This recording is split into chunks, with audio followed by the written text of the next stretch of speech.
Okay, everyone, I am going to get started on this very exciting webinar uh, on the changes to Victorian street lighting over the 2026 to 2031 period. There's been a lot of noise and a lot of information that's already gone out, but today we'll spend a lot of time answering all your questions, talking through what the key changes are, and helping councils understand what their role is and what they need to do to prepare for these significant changes. Just a little bit of background. I think most of you already know who Ironbark are, but for those where this is the first time you've heard from us, we're a team of around 30 people who support local governments, both in street lighting, energy efficiency projects, but also in climate strategies, inventories and action generally. And we work with around 150 to 200 local governments each year on these projects. For today, we'll be giving you a little bit of background on street lighting, what's changing over this period, what you need to do as a council, and how the MAV Ironbark's Smart Lighting Support Program can support these changes over the next 6 years. There is opportunity to ask questions all the way through. And I'll be presenting a lot of the content, so I apologise in advance for talking a lot, but it's really critical that councils understand what they need to do to prepare for the next 6 years. Also, as my special guest is Daniel Skelton, the manager of MAB Procurement, and he'll be talking through the support program that councils can access to make sure they're ahead of all of the works required. A little bit of housekeeping. We've got a lot of attendees. So we had around 120 people register for this webinar. There's been very strong interest, so please keep yourself muted. However, at any point, add questions in the chat. We are hoping to be able to get to all of the questions that you can ask, and there will be opportunity beyond this session to follow up with any questions as well. Please put your face on. It's always more fun to see who's actually asking questions or talking. And it's better to be able to see it all the way around the room. And the last thing is this session is, we've got a lot of information we need to pass across. However, we will be doing it relatively casually and professionally. And that's the intent of how we present ourselves generally. All right, so that's enough about us. Let's talk a little bit about you.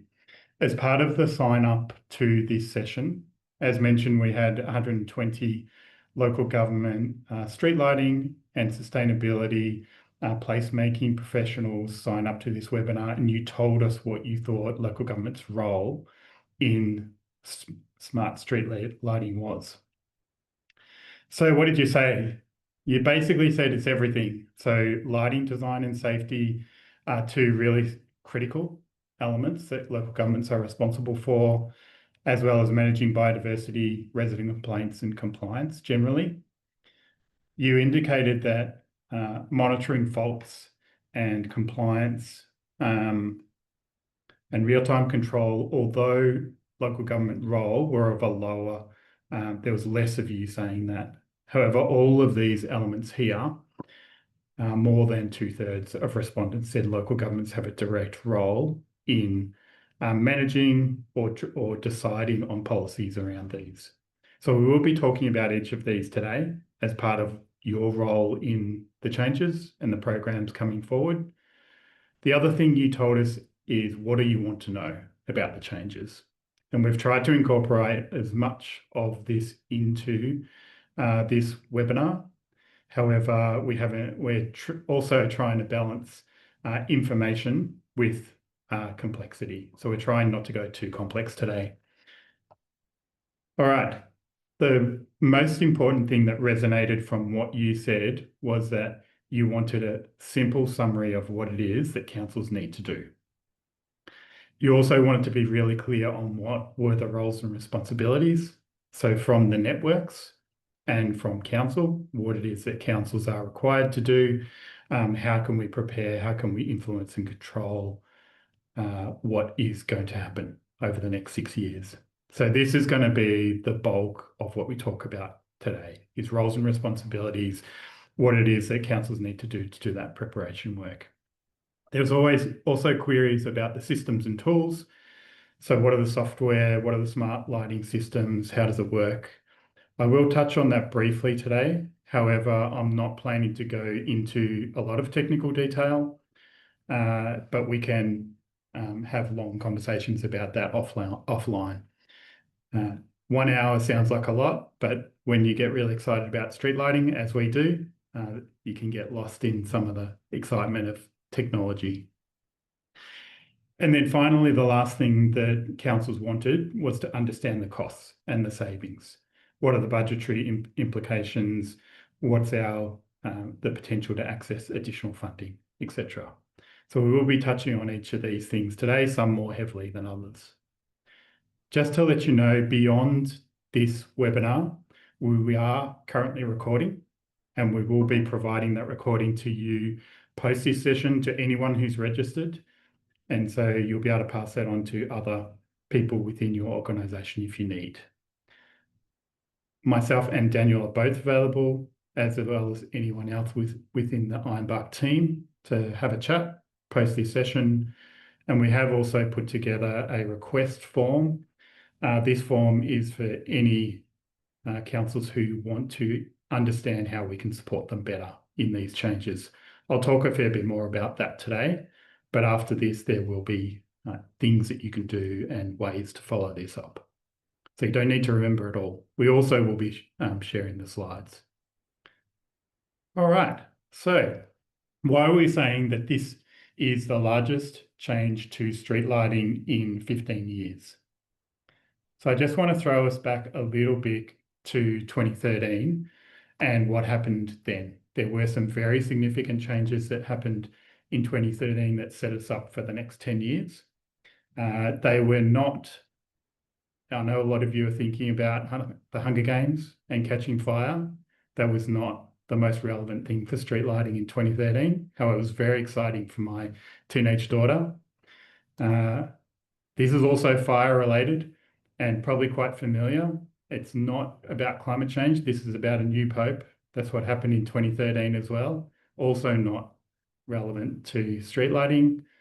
And you've probably all forgotten or never knew that there was a Die Hard 5 in 2013 as well. Also not the thing that happened relating to street lighting. The biggest thing that happened in street lighting in Victoria in 2013 was that the federal government invested around $60 million in bulk replacement projects. We supported around 40 councils to begin and then roll out bulk replacement projects in that period, and that really set the scene for the next 10 years. The other thing that set the scene was that instead of just T5s and CFLs, LEDs were approved by Powercore in 2013 for the first time. And over the next 10 to 12 years, local governments in Victoria have funded and driven bulk replacements of around about 70% of the streetlights in Victoria, reducing emissions per streetlight by about 70 to 80%. And it's been one of the largest energy efficiency projects ever undertaken by local government. So pretty awesome. And we are now in the year where a similar change is happening.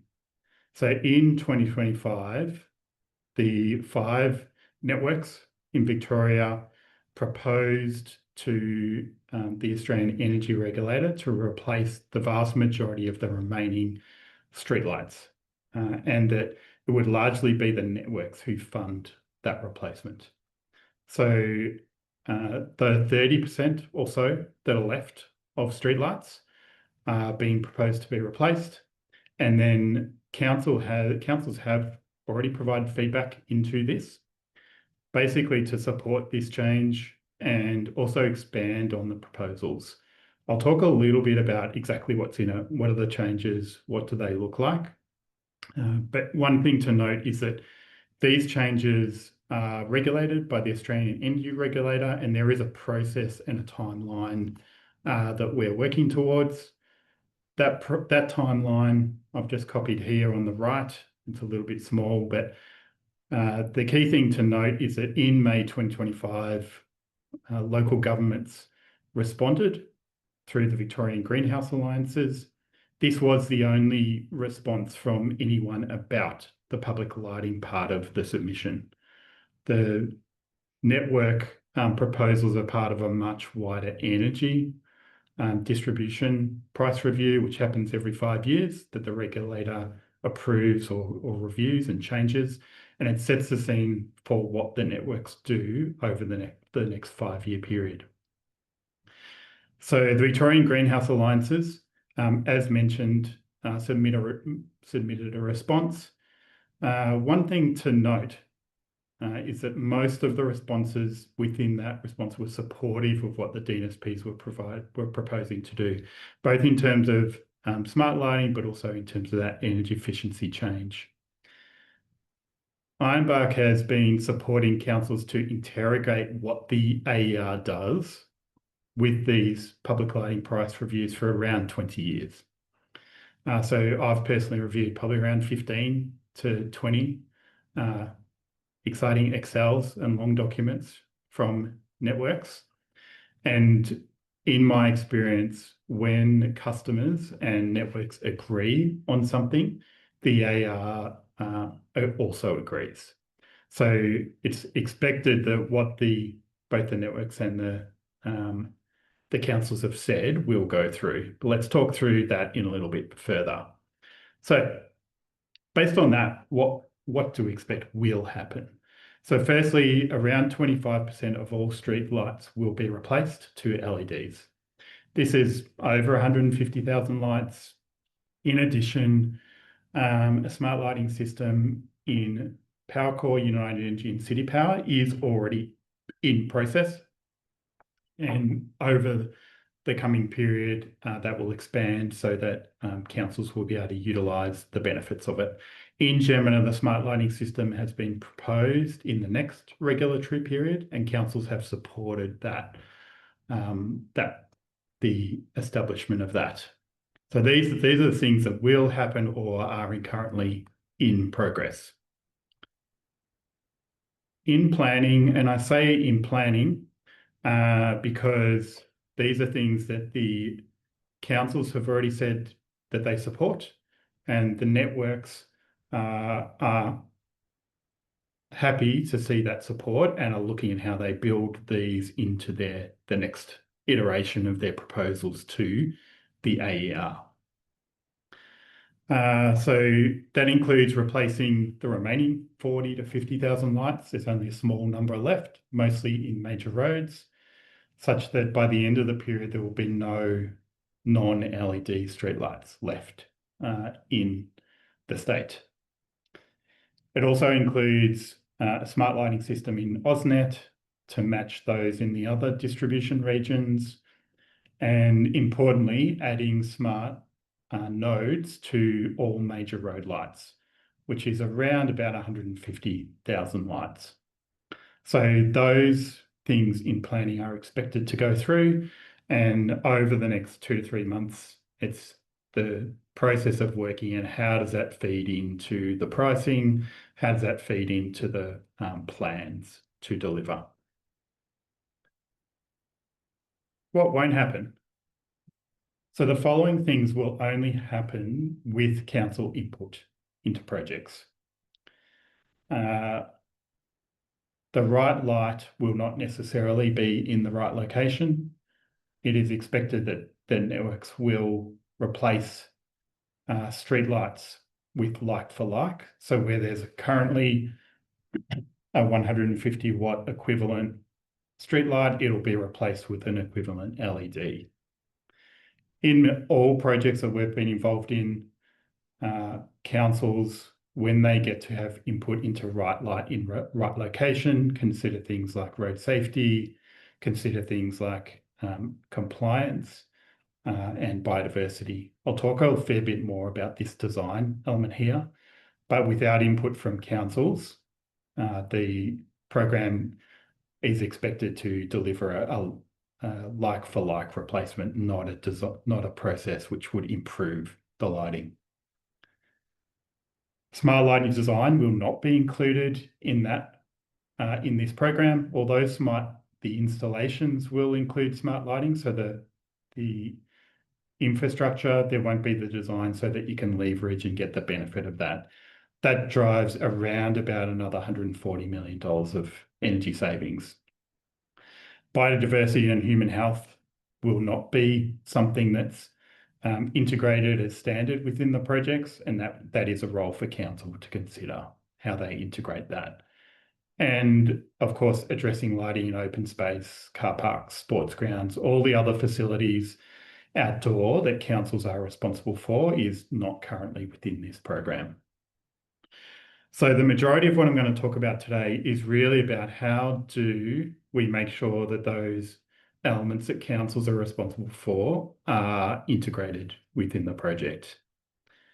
Before I go there, I do want to speak a little bit about why is it that both networks and councils are saying we should do all of this. And there is very strong alignment between the two. And this table really summarizes it. So the expected project expenditure is around about 200 million. These are round numbers across the state. The energy cost benefits by themselves is a bit over $400 million. And that comes to council. In addition, there are direct road safety benefits from reduced accidents as a result of improved maintenance from smart lighting. So we're estimating that conservatively at around $600 million over the period. So you can see there's around about a 5-to-1 community benefit in terms of purely the costs. And that's not taking into account things like emission savings, which are very significant, and the reduction in light spill, reduction in impacts in biodiversity, etc. So this project is one that's pretty awesome, and we're very supportive. Councils are very supportive of going forward. The discussion now is really about how do we do it in a way that is best practice, in a way that councils and communities are delivering and driving the best outcomes. All right, I'm going to talk a little bit about the smart system. The graph that I showed you earlier, the majority of the benefits are from both energy and road safety. I already mentioned that around about a third of the energy benefit is from the smart lighting system. 2/3 is from the LED replacement. But all of the road safety benefits are because of that smart lighting system. So what is the smart lighting system? It will vary in each DNSP region. At the moment, 2 of the networks, AusNet and Gem, are still working through exactly what system they're delivering. But this is a typical elements of the smart lighting system that we see around the country. So going from right to left, the controller, the smart lighting controller or node, is the device that sits within the light itself and makes sure the light is connected to a communication network, which then makes sure information is exchanged between the controller and a central management system. So that allows you to then control, send information to and from the light. A customer lighting insights portal is designed so that customers can interact with the system, understand how it's operating, and also making decisions around design and delivery of services like resident complaints, compliance, etc. So they're the main elements of a typical smart lighting system. In terms of the value of the system, we've already talked about the financial benefits to community, but also council. The other thing that we really see very strongly is that because it provides information to local government practitioners, it enables them to be much swifter in dealing with things like resident complaints, making decisions, understanding how the smart lighting system and the lighting system generally is operating, and ultimately driving better outcomes, in terms of road safety, but also in terms of biodiversity, community response, and need. So that value element, we could talk a lot more about that, but they're the core parts that we hear from councils and we see councils benefiting from. I also want to talk a little bit more about biodiversity. So this is something that councils very strongly said is council's role, is understanding the impact of lighting on biodiversity and managing that. One of the core reasons for that is that councils are responsible for around 20 to 50% of sky glow. And that's predominantly roads, but also driven by sporting facilities, as well as pathways, parks, and other facilities. So councils do have a direct role in understanding and managing light spill and sky glow. Reducing emissions through smart lighting and LED changes are a really good way of doing that. But the smart system we see is one of the key tools in the kit bag for making sure that the right level of lighting goes into the right location. So this project is a great way of introducing technology solutions to help with biodiversity. The other element, which I'll talk a little bit further later on, is color temperature. But I don't want to spend too long on this because we have already run a webinar on this. We've written an article series and developed a white paper, which specifically focuses on both local government's role in managing light spill and pollution, and also exactly what it is that local governments can do about it. But this is a key part of how we will be supporting councils over the next 6 years. All right, so we were asked, what exactly is it that councils need to do? So over the next 2 slides, I'm going to spend a reasonable amount of time just stepping through what we are recommending all Victorian councils do, whether it be individually or as regions.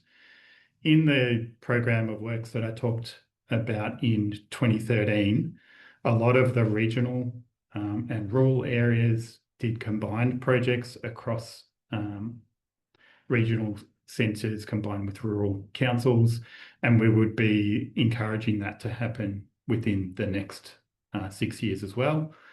For urban councils, we found that most urban councils were happy to run these projects as an individual council. I've split this up into 2 time periods. One, what we recommend councils to do in 2025-26, and then what councils should be doing from 2026 to 2031. So a no regrets action for 2025-26 is developing a project and transition plan. So the project plan is designed to include information around business case so that you understand what are the potential costs and savings from different decisions that council can make within this project. It also includes things like what are your policy decisions and program decisions around which lights do you want to go where? So what color temperature of light? How are you planning to manage decorative lighting? And ultimately, what is your preferred communication process and management process to align and support the work of the network? So project plan. The transition part of this project plan is that we are expecting beyond the end of this project, the smart lighting system will be different to what it currently is. It will be a system that enables councils to have proactive control, understand how the lights are working, and be more effective in lighting managing generally. So within that transition plan, we'll be outlining what are the roles and responsibilities, what are the steps to ensure that councils get the most benefit from the smart lighting system, and making sure that's integrated during the project delivery. So a project and transition plan is the first thing that council should be doing in 25-26. The second part of it is designing to ensure that the right light is installed. Importantly, this does not include smart lighting design because that can be done in the second phase of this project, but it's critical to provide any direction to the networks around what they should be installing. So, for example, if you've got a lot of decorative lights or any decorative lights at all, the standard approach from a network would be to install an LED lamp. There are pros and cons to that. It's a lot cheaper. However, a lot of councils would prefer to have a longer term solution, either replacing the head, which means it lasts for another 20 years while the lamp is only 5. So designing that to make sure that that right solution goes into the right location is critical. Color temperature, I've already mentioned, will need to be instructing exactly what color goes where, as well as where do smart nodes go. I mentioned earlier that smart nodes are expected to be delivered in all major road lights. There are a lot of locations in residential areas that we also recommend should have smart nodes installed. In particular areas of road safety, I'm concerned, for example, pedestrian crossings or rail crossings should have smart nodes in residential areas. And this is within this project, the design work is essentially to provide a list, a summary directly to the network, so what they install meets your needs. All of this is really driven by those community benefits. So it would be considering, where are your biodiversity hotspots? How do you want to treat lighting right near a critical path, park, or other region? Where are your road safety hotspots? How do you want to manage? Around about, we've had 3 accidents in the last 4 years. So we'll be bringing in all the information so that council can make the appropriate decision on that. So they're the 2 things we're recommending that all councils do in 2025-26. So that essentially at the end of that year, you have clear instructions both internally and to the networks on how the project should be rolled out. Beyond that, in 2026, 2030 to 31, it's really implementing that project plan and transition plan that we mentioned. And then secondly, it's doing smart lighting design and implementation. So in terms of smart lighting design, the key elements to that are really looking at compliance as well as sky glow, trying to limit that spill and limit overlighting. We've completed an analysis in Sydney of around 4,000 smart lights and found that in major roads in Parramatta and some of the other urban areas of Sydney, major roads were overlit by about 40%. So if we start talking about that sky glow number and you're able to reduce lighting by around 40%, you're really starting to eat into council's contribution to sky glow. It also directly drives that $140 million of cost savings. So that smart lighting design is really going to be picking up on that and making sure that once the smart system is in place, you are ready to leverage those benefits and start getting those energy savings. As mentioned, it will also be locating how are you going to treat road safety? What are you going to do around biodiversity? Is there different light levels at different times of the day or even different seasons? There's some excellent examples of work that have been done around changing lighting levels to manage the impacts on migratory species in certain areas. So they're the sorts of things that we can integrate within that design work. The other thing I thought I'd just mention is that it's reasonably common for councils to want to manage and deal with street lighting and other lighting in a different way during festivals. This image here is again from Sydney and the Parramatta project. Because they had smart lighting installed, we were able to turn the streetlights off during their light festival. So they wanted their cool, groovy, decorative lights as part of the festival to really shine. As soon as you turned the streetlights off, it made a huge difference to the way that festival looked. So this is definitely something that can be incorporated within that smart lighting design and implementation as well. All right, one thing I do want to talk a little bit further about design, and I apologize for the detail in this particular image. However, the key thing I want you to focus on is that the left-hand graph, which talks about compliance, is when it's red, it means there's a light which is non-compliant. This was looking at these 4,500 streetlights in Sydney and identifying if we do different design strategies, what happens to compliance? And compliance is a proxy for road safety. So what we found is that when you do a detailed design, smart lighting design for each individual light, the compliance does not decline. Road safety stays as it currently is or improves. As soon as you implement bulk dimming, which are the last two rows, which is what a number of regions overseas do, they reduce light through bulk dimming by somewhere between 25 and 50%. Then road safety declines very rapidly. So by the time you get to 50%, road safety has worsened by about double.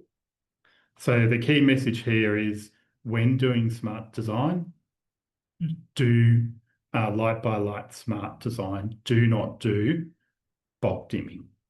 And don't be tempted. It's very easy. It's very simple to do bulk dimming, but we do not recommend it because of the direct impacts on road safety. All right. I'm now going to hand over to Daniel Skelton. I introduced Daniel before. Daniel, how's your audio going? Yeah, look, can you all hear me? All good. Terrific. Thanks a lot, Paul. Look, I'll just start by giving everybody just a very kind of brief overview of who MAV Procurement is and what we do. So we're part of the MAV, so Victorian Local Government Sector's peak body, and we provide a range of purchasing panels and buying groups to support councils to achieve better procurement outcomes. So cost savings, because we go to market on behalf of the entire sector, we're able to negotiate better pricing and often better contract conditions. We simplify processes. We run an end-to-end procurement process. We manage supplier compliances. We negotiate and award contracts so that there are fewer individual tender projects that have to occur at a council level and fewer projects for suppliers to respond to. And because we're part of the local government authority, all of our contracts are specifically designed for Victorian councils. So we've ensured that all of the legislative compliances have been achieved. And what sets us apart from probably other procurement aggregators is that as your peak body, all of the revenue that we generate gets reinvested in the sector. So, for example, some recent projects that MAV Procurement has delivered include the first new best practice procurement guidelines since 2013, and now a model sector procurement policy. Beyond this, the MAV kind of its role is to advise, support, and advocate for councils, and we operate in policy areas as diverse as emergency management, planning and affordable housing, transport, and public health. In terms of these two street lighting contracts, so these have been in operation since 2011. So we were set up in 2009. So these are some of our earliest contracts. There are, I'm sure you're all familiar with this, but there are two street lighting related support panels available. And And this means that the procurement process has occurred, obviously, and councils can simply go in and access those services. We're focusing mainly on the project management services today, and for the coming period. And that's because councils won't be procuring most of the hardware for this new round of development. The networks will. So when you complete the survey for support help today, this will connect you directly to the project management support. And some kind of nice stats around what this contract or these contracts have achieved. So since 2011, we have collectively, or you have collectively replaced through the contract 400,000 lights, almost 70% of Victoria's streetlights. This is saving around $750 million and 3 million tonnes of carbon. The project managed replacements in council-owned off-street, including sports grounds, parks, car parks, for over 30 councils. And there are an estimated 60 to 80,000 lights amongst all of those. In terms of the support program that Paul mentioned, so over the next 5 years, Ironbark, as part of the support program, will be working with Victorian networks on the project planning to ensure council input is integrated. And this is going to include communicating back to the sector through webinars like this one. Considering regional projects, I'd note that the survey asks if this is your preference, to ensure that smaller resource constrained councils can provide appropriate input into the projects. And we'll also be continuing to liaise with the Department of Transport and Planning, especially around lighting design requirements, and who the Road Management Authority of target of 20 to 30% of Victoria's streetlights. Thanks, Daniel. We've got a quick question from Goran, which I might just throw straight at you. Goran is asking, what is the best way to see which suppliers are in the two contracts? Yeah, good question. So the contracts are accessible in a go-to-market procurement platform that all councils have access to, called Vendor Panel. You basically go in and you can see all of MAV procurement's contracts. You can see which suppliers are on those and what aspects of that contract they're contracted to deliver. You can also access all of the contract documents and any kind of up-to-date information like novations or any changes to the contract terms are all there in the system. So if you don't have access to Vendor Panel, my advice would be you can email me directly or your procurement team, and they'll be able to grant you access, but we're happy to also help you facilitate that with them. Awesome. Thanks, Daniel. And that is a segue into exactly what is the support program and how are we going to help councils. So again, as part of the registration for this webinar, we asked you, what is it that you want? So what help do you want in what areas?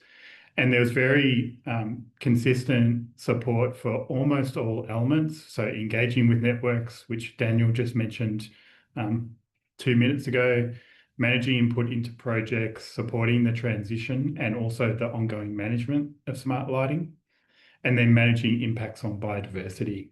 So they're all going to be core elements of the support program. There was also around 2/3 of you who wanted to make sure there was support for resident complaints. And so that's something that we're going to be integrating as well. So I don't feel like I need to talk through again a lot of what is required in the support, because we've already been talking about it. So obviously the support program will be building off the success of the existing program that's been running for the past 14 years. So it'll be using that project management panel that Daniel mentioned. In terms of the forward-looking work, it will really be picking up on that 25-26 focus. That will be our priority for the next 12 months, is making sure any councils who need support to prepare for the change and provide clear directions both internally and to the networks can do so. And then beyond that, to help with the transition to smart. the smart lighting system and embed and put in place the processes that are required to deliver that. To access the support program, you can do that straight away. There is a jot form, a survey, which Cara has kindly put into the meeting chat. This is basically your opportunity to say, please contact us and we'll talk through how we can help, how Ironbark can support councils in delivering all of this work. The next steps beyond this, once you have completed the fairly simple request form, is that we'll give you a buzz. We'll talk through what are your specific needs, develop a support proposal, and then get moving on that 25-26 work. One thing that we're very conscious of is that there is a lot of councils needing work. So the sooner that you can get in and identify that request and provide that support request to us, the sooner it is we can put you into the system and make sure that we're providing that help. Other important things we'll be doing over the next 12 months is working closely with the networks on project planning. So we'll become quite critical beyond 2025-26, which councils go when, and making sure that the communication both between the networks and the councils is clear and effective, and we'll take on the role of making sure that occurs. We'll also make sure to report back regularly to this group so that you can be kept updated on what's going on, what's changed.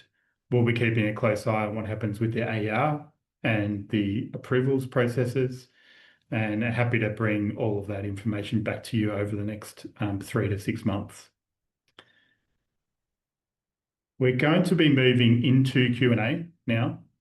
I can see that there's quite a lot of comments and questions already in the chat. Please continue to throw them in. And if I don't know the answer to the questions or Daniel doesn't, I'll throw it open to our team, and we can always follow up further questions beyond the session too. Ultimately, I think we'll be able to get to all the questions today, but we'll see how we go. We have got an additional half hour after midday, but what I will do is let you know when it's heading towards midday, and we can continue beyond that if we need to. All right, into the Q&A. I'm going to start with the meeting chat and just work through from top to bottom.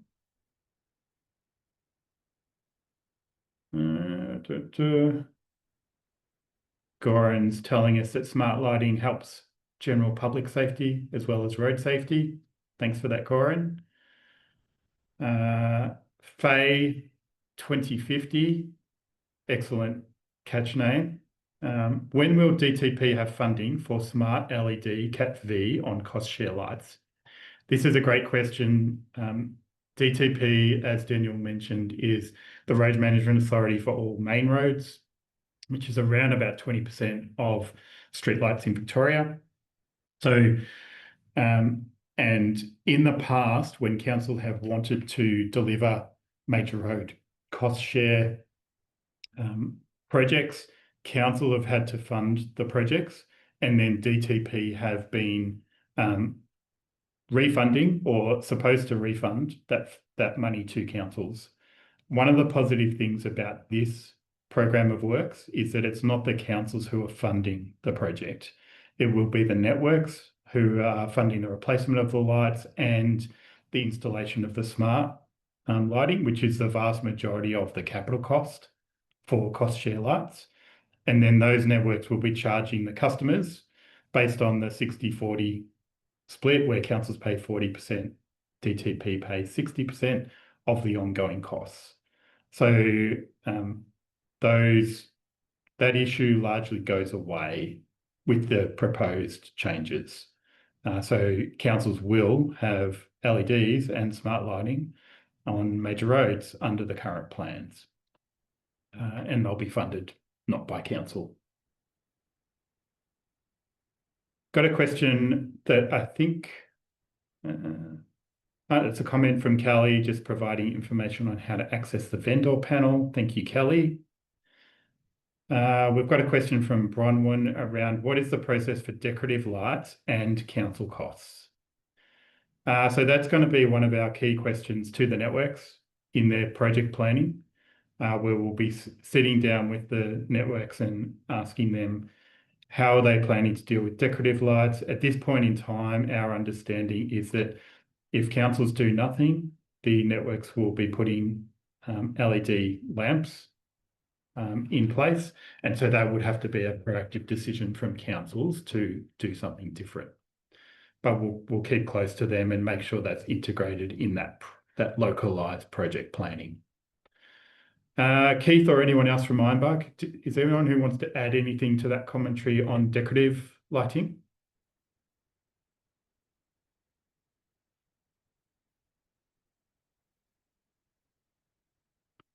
If not, that means I must have said it perfectly. All right, so we've got a question from Shikar. Apologies for the pronunciation if I'm wrong. Paul, at this stage, do we have any cost contribution from councils, network providers, or do we have to wait until September? So in terms of capital cost, councils do not have to fund capital cost. There are costs associated with planning and design. So all of the elements I said won't happen unless councils get involved. Then that is something that would be borne by council and council has to spend. The vast majority of the costs, all of the capital costs will be funded by the networks, with the exception that I mentioned earlier, which is around decorative lighting. Beck and I guess in terms of September, we will definitely be finding out more across the year as the AER confirms what they're going to do. However, as mentioned earlier, we're expecting all the things I mentioned to occur, so I'd be very surprised if something else happens. Beck asked, what if we already swapped to 100% LEDs? Well, if you've already swapped to 100% LEDs, there's still works that are proposed, and that is specifically to put smart lighting on all your major road lights. And so that would be running around and putting a node on each major road light, and then the design work associated with that. In terms of the right light in the right location, so some of that other design work would be limited or not required. If unsure, just reach out to us, fill out the request form, and we can give you a buzz and talk through what support is required. There is definitely some planning work, particularly around the smart lighting, that's required this year, but it's relatively minor if you're already 100% LED. Next question. Would the network still be funding the lights on main roads if council elects for improved upgraded lighting for compliance? That is a great question and would be one that we need to speak directly to the networks about. So we'll take that on as we're talking to them about decoratives as well. We'll be asking about if a council wants to increase, put in a 250 watt equivalent as opposed to a 150 equivalent. What are the cost implications of that? And again, that's something that we can incorporate within that project planning work.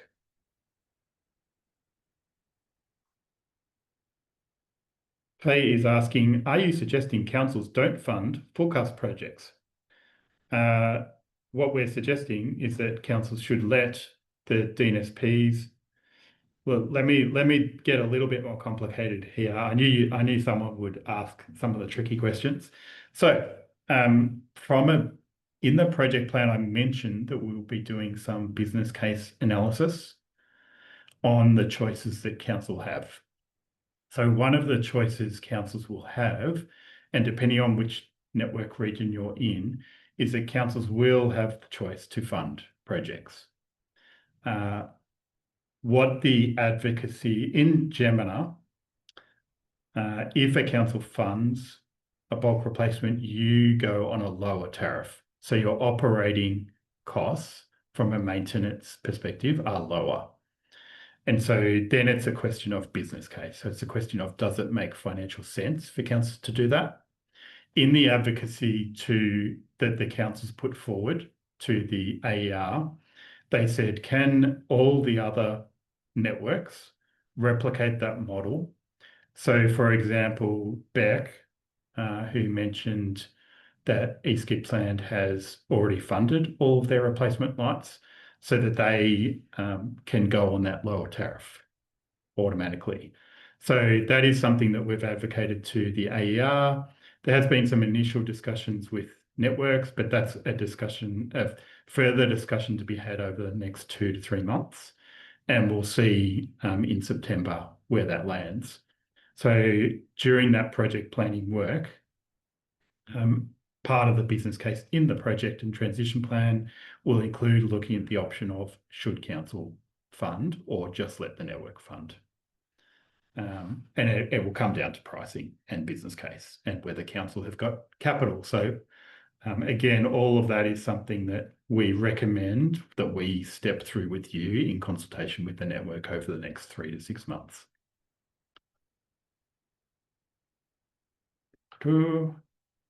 Just looking through questions. Goran's got a happy face, I think, even though it's sideways. Harry is asking, can you step us through how you see Ironbark support working? What are the steps? Which teams within councils would you expect to work with? And what data information do you need from councils? I might actually throw to James, Sarah, or Keith. Who would like to answer that question out of you three?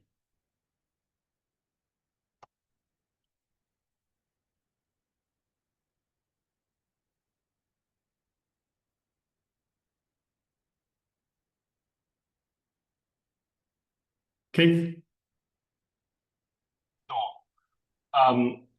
So the support, I suppose, once we get through the planning and preparation phase is all about the design. So we typically interact with your transport teams and your sustainability and environment teams and talk through all of the identified risks that exist for a like-for-like change. So where have you got non-compliances? Where have you got overlighting? Where have you got areas of biodiversity and environmental importance? So to do that, the data we'd need is a street lighting layer, roads layers, parks and gardens layers. And so we'll visualize all of that and hold workshops with the relevant teams to work out where you guys want to deviate from just a simple like-for-like replacement to a tailored solution that gets you the right lights in the right location. And it's very much in line with what we've previously done. So we'd be talking to similar teams, working through similar questions, but obviously we've got completely different technology and different opportunities for managing lighting. All right, got another question from Kavinga. As we are billed through a calculation now, would we be billed according to the actual usage in future with this implementation? The short answer is yes. And that is the intent of setting up the smart lighting system. So it'll in effect be a blend. So for those lights that are not smart, it'll be under the current system, which is a calculation. Where the lights are smart, then it will be through an actual usage process. So that's the short answer. The longer answer is it'll take a little time for that to work. So as the networks are building the system and integrating them, the regulator who is responsible, AEMO, for the metering requirements around smart lights is currently writing the rules on exactly how that works. And so a lot of networks around the country are getting ready to make sure this happens by around mid next year. It's possible that City Power, Powerco and UE might be a little bit earlier than that, and we'll keep you informed on that. And the other two networks will be identifying the actual timing of when that occurs. But it'll certainly be within this 5 to 6 year period for the other networks as well. All right. What other questions have we got? The government is encouraging property owners to install solar power. When can we install solar powered lighting in our streets to minimize cable installation? There's actually a development in, I'm going to say Casey, but it may well not be Casey, which has solar powered streetlights already. That's really a question for the networks. It is something that we can take up and discuss. But at this point, it's a cost benefit question. So if that's something that you particularly want to progress with your council area, then feel free to put that in the request form, and we're happy to have a chat with you when we talk about the overall program. From Jesse, assuming OMR increases will be less for just DNSP node install as opposed to node and LED install, do we have an idea of what these charges will be? So I mentioned earlier that there's advocacy on two different tariff types, one where a council funds an LED and one where the network funds the LED. So if that occurs, which is proposed to occur in Gemina and encouraged or asked to occur in the other regions by customers, if that occurs, then that first part of your sentence will be true, where if council is the one who's funded the LED change. We do have an idea of some of the charges. However, there will be changes to that as the networks incorporate the request from customers. So we'll know a lot better the final changes by the end of this year. From Dilip, what is the anticipated timeline for the networks to start the installation rollout? What they're proposing is for the 2026 to 2031 period. We would expect some of the networks to start at the start of 2026. And that's part of our work over the next 6 months, is really to understand that project planning. Some of them may not start until 2027, but it will certainly be, it's fairly soon. The next 12 to 24 months, it'll all start rolling. From Sue, what happens if councils haven't budgeted to engage Ironbark and don't have any money to do this year? Are there any other suggestions or opportunities? Strongly recommend you just put in a request anyway, and we can talk that through with you and try and identify timing, and then two, potentially take it back to the networks.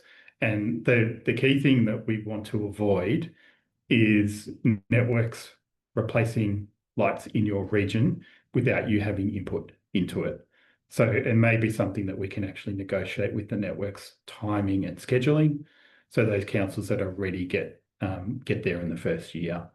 But pop something in the request form, and very happy to work that through and start to manage that. I guess part of our role we see as being that conduit between the networks and the councils, and trying to get the best outcome for everyone. Hello, Yuki, back at you from City of Stonington. New LED streetlights are often the subject of resident complaints due to glare. What is your suggestions for mitigating this problem? I'm going to throw this back to Keith again. In your experience, Keith, what are some of the key strategies around glare management for LEDs? So I think that the default approach is to look at areas where you've got over compliance. So you might be a category, one category or two categories above what you need to be, and obviously reduce the luminaire output in those locations. We can go as fine-grained as identifying all of the spill risks across the entire municipality and putting glare shields on any light that poses any potential risk. But our experience is that we wouldn't recommend that.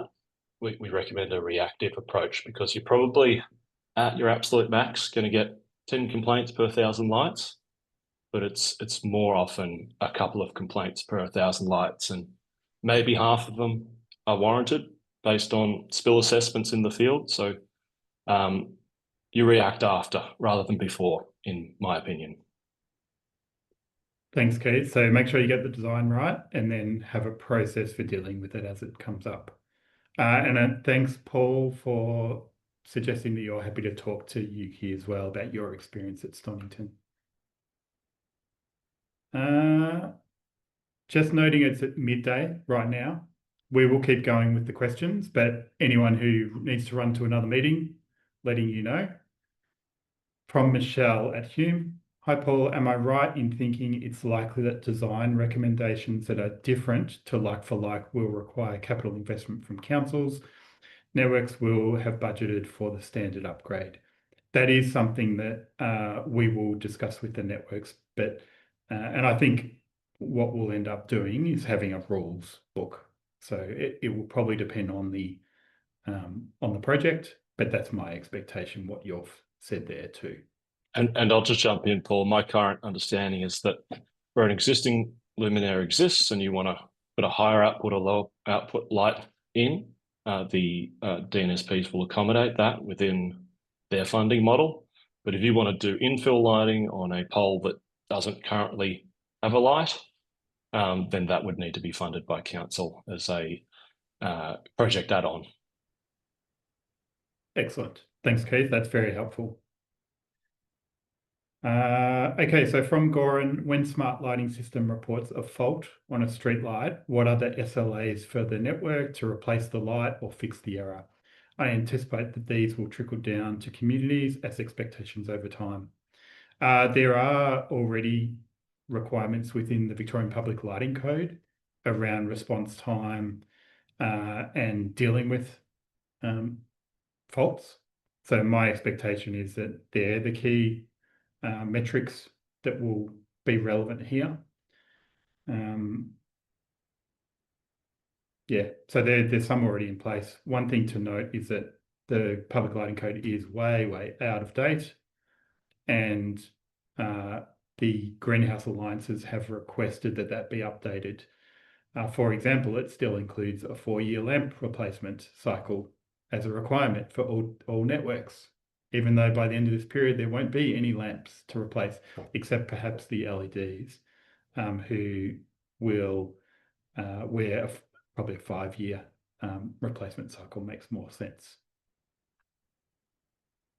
All right, we've got lots of thank you very much.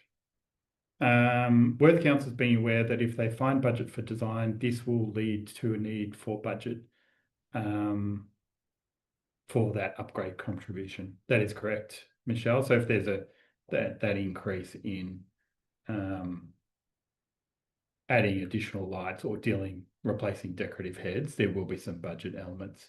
Noting that we'll be identifying or certainly estimating those budget costs within that project planning work. I can see we have now got to the end of the questions. As mentioned, please feel free to ask further questions through the drop form or any time to Ironbark. Just reminding you again that we have recorded this webinar and we'll circulate it afterwards. Please jump on and put your request for any councillors who want help in navigating the next 12 months.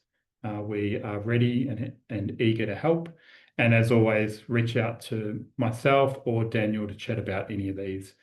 Thanks everyone for jumping on. Great questions. Always good to chat and speak to any councils about the excitement of street lighting. Thanks everyone. We'll see you at the next one.